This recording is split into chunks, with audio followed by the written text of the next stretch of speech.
સુરતમાં ભારે વરસાદ અને ખાડીપુરથી વેપારીઓ થયા પાયમાલ. ગોડાદરા નજીકની ફેબ્રિઝો માર્કેટના બેઝમેન્ટમાં પૂરના પાણી ફરી વળતા કરોડોની કિંમતનો કાપડનો માલસામાન પલળીને ખરાબ થઈ ગયો. સિઝન સમયે જ કાપડનો માલસામાન ખરાબ થતા વેપારીઓને ભારે નુકસાની વેઠવાનો વારો આવ્યો. પૂરના પાણીમાં ન માત્ર કાપડ જ પણ પાર્કિંગમાં મૂકેલા અનેક વાહનો પણ ડૂબી જતા ભારે નુકસાન થયું.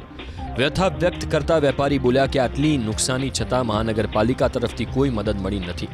તળાવમાં ફેરવાઈ ગયેલા બેઝમેન્ટમાંથી પાણી કાઢી વેપારીઓ કલાકો સુધી દોડધામ કરતા રહ્યા. પાણી ભરાવાને લીધે હવે દુર્ગંધ અને ગંદકીનું પણ સામ્રાજ્ય ફેલાયું. ખાડીપુરથી બેહાલ થયેલા શહેરીજનોના આક્રોશના વિડીયો પણ સામે આવી રહ્યા છે. Ward number 4ના corporator Hansaben Gajera જ્યારે કાપોદ્રા વિસ્તારમાં પહોંચ્યા તો સ્થાનિકોએ તેમનો ઉધડો લઈ લીધો.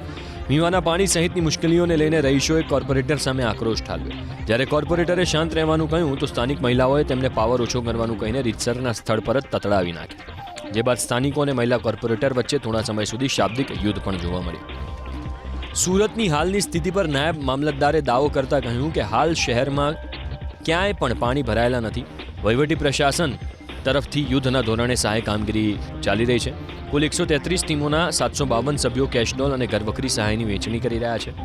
અત્યાર સુધીમાં કુલ 23,484 લાભાર્થીઓને 1.93 કરોડની કેશડોલ, જ્યારે જિલ્લાના 10,533થી વધુ અસરગ્રસ્તોને ઘરવખરીની સહાયનું વિતરણ કરાયું છે.